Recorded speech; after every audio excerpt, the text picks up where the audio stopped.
A little bit closer every day to running her.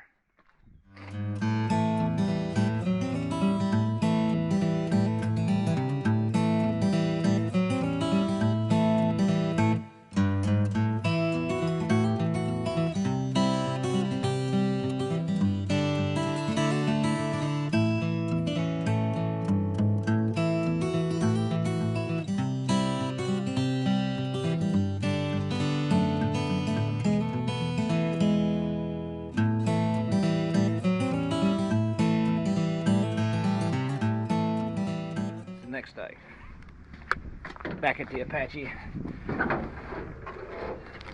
You can see, oh, it about got me. See from the frosty hood, it got cold last night. Had to, yeah, got to call up work stuff, but that's got to be done. Anyways, got some hydraulic lines made. Just got to remember where they go. So if you can see, these are here getting crusty. They're starting to, the cover to them starting to come off. That's not what you want. So I went and got some made, and we gotta get some tape. I gotta feed these lines. There's a holder back in here. It's super greasy and dirty, and I'm not close to nothing to wash it off with. I don't have a water hose. I don't have a hose pipe long enough to run over here to wash the dirt off, so what we're going to do is just tape up the end. We're going to feed up through this mess to keep junk out of it. You know, just regular tape. I do have some covers for some larger lines, but not these. I've ended up keeping them for little projects like this. But this one goes on the bottom right here. It goes back over to the transmission.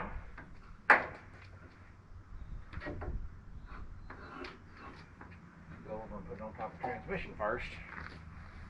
Oh, I did pick up this polished stuff right here. Quick detail. And did this little spot here, and boy, it really made her shine up. So you can tell the hood's got kind of, oh, white, what we call it, oxidation, yeah, to it. So we're gonna give her a good cleanup, a good wipe off, and use that stuff and just kind of buff her out. I mean, the paint on top of the cab up there is fine, and the paint on the tank's fine. It's just the hood looks bad. So this line goes right there.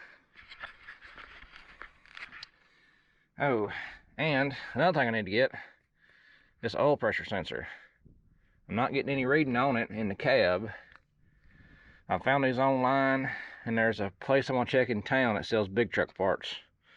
Because I gotta go back and get more hydraulic lines, so we're gonna check to see if they got this. If not, I can plumb in a mechanical gauge. I got 90 on here, it's being a pain. Oh, and this puppy's got a straight pipe on it. But it is not loud at all. It doesn't even make any noise.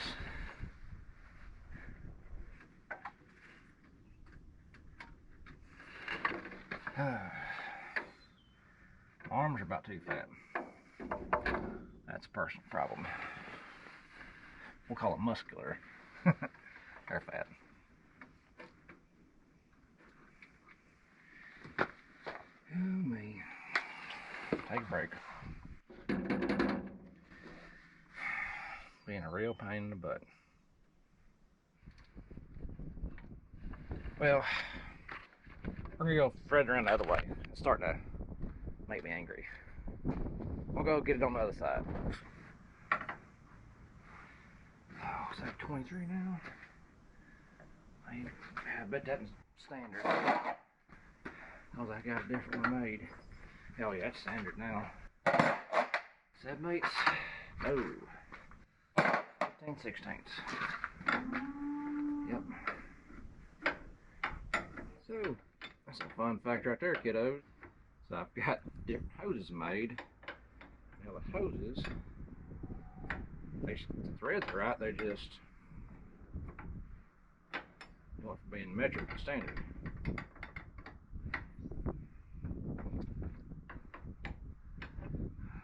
But the idea with this thing is to maybe run her, you know, 4 or 5 years. Maybe not even that long, and then ship it on down the road. Unless this thing just turns out to be like a real crackerjack. Which it might do it. We've already put a good bit of work into it. And that part, I was able to order this part, so it should be in tomorrow. Bad news is I gotta be gone all day tomorrow for work. So, we'll just get that fixed when we get it fixed. I need that 15/16 and that multi-wrench, adjust wrench. Alright. Oh man, screwed right on there like it's supposed to. Look at that. Oh, it's my custom stubby. So, pro tip, if you break a ratchet wrench and they won't warranty it, cut it off and boom, stubby wrench. You don't think you need stubby wrenches, you need a bunch of them. Yeah, a little bit closer every day to run there. Meant run. I drove it over here. But, like I say, how bad these lines are. The outside cover's coming off, which is gonna expose your metal getting rubbed on. If that gets rubbed on, it can explode on you. You don't need that to explode. See, you got the tape on there. The tape's all dirty. And inside the fitting spot.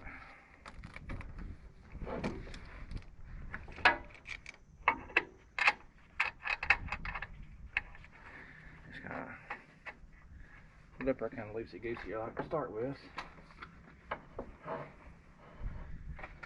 Get under here. Hit my head in the same spot again. That's twice. That's on me because I'm being stupid. That's all me. Pull another one off, probably. As well.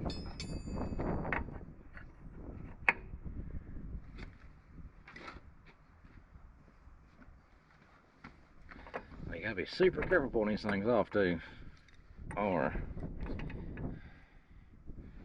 you'll break. You'll break your hydraulic cooler, and then you will be out of luck.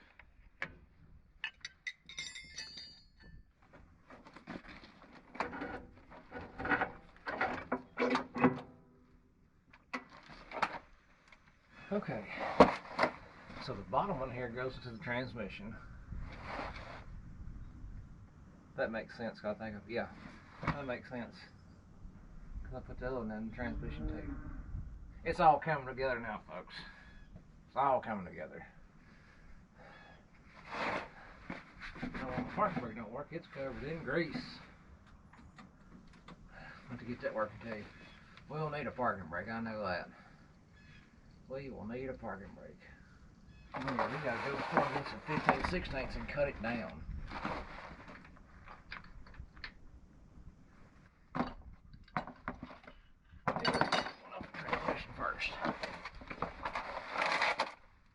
Well, I'm significantly dirtier than I was when I started.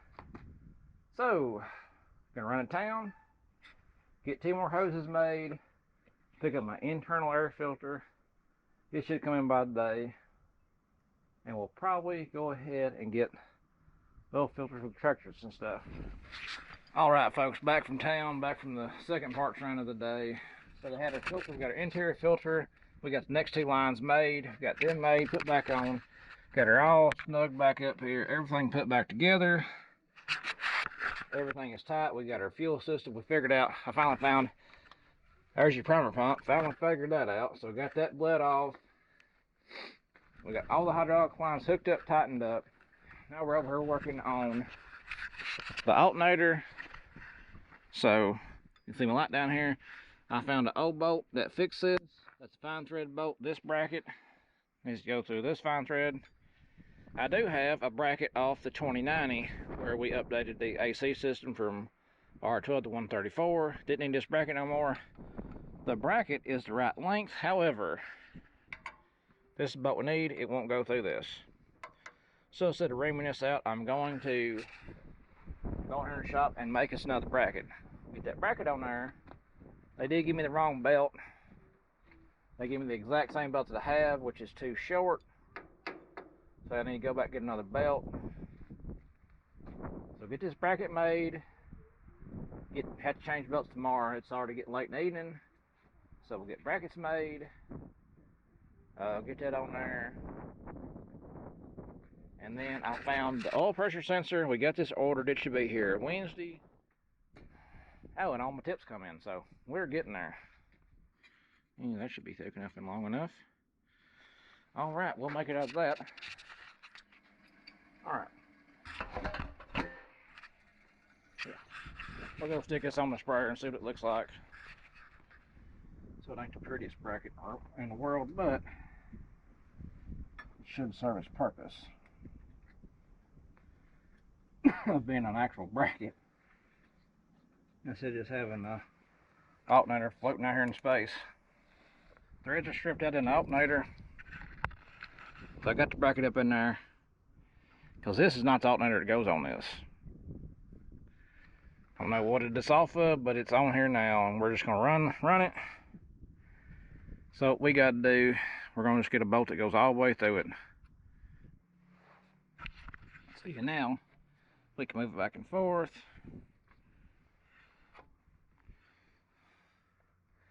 So we just got to go get the right size belt to go on here. Cause see, they had it jammed right up against the housing of the motor and the housing of this alternator, and it's being cast on. It's not going to take it being linked up against that. So we got that made. One more thing done. Yeah, slowly getting it knocked out. I do mean slowly. Just got to keep reminding myself that this one was being sprayed with. I bought it back in the fall, and they'd spray some beans with it like 2 days before. So let's get it kind of wrapped up right now. Give you a little tour of the inside. So it's basically a combination between a 9000 series cab and a Soundguard cab. So this is Soundguard cab. Well, this is off a 9000 series combine. So she's pretty simple. It's got a 4-speed stick. You just pick your, no clutch. You got to put it in gear while it's sitting in neutral. You got brakes. And it's got a hydrostatic, but your hydrostatic also controls your throttle. So that's forward, neutral, reverse. Got your pump agitator. It does not have the fence hookup on it. Wish it did. Boom in, boom out. Your lights. Spray controls. Got a phone marker on it. It has your rate controller. And we have a T-Jet Pro that works. Haven't fooled with it yet. You know, radio works. Heat AC. It's got a mirror right there, but you can't hardly see crap behind you. So all in all, it's pretty simple. Air ride seat. You know, it's got 3,000 hours on it. For its age, it doesn't have a whole lot of hours. And yeah, we're just gonna run it, see what we can do with it. You see, John Deere steering wheel. Oh look, there's a key up there. Look at that. Oh man, spare key.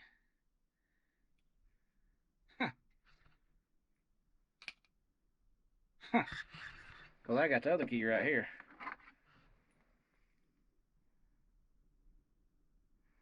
Maybe that's where it come from originally. I don't know. Yeah, I got a key up there. Let's put that back. Yeah, I mean that's it. That's what it is. We'll probably put some tint on the back glass just to keep it from getting so hot in here, cause it is a big fishbowl. I mean, look at all the glass you got. Yep. I would fire it up, but I don't have belts on it. Got 2 more parts to come in, which will be The oil pressure sensor was actually found it. Oil pressure sensor, and our end piece right here to put our last joint on. Lock a hood for the night.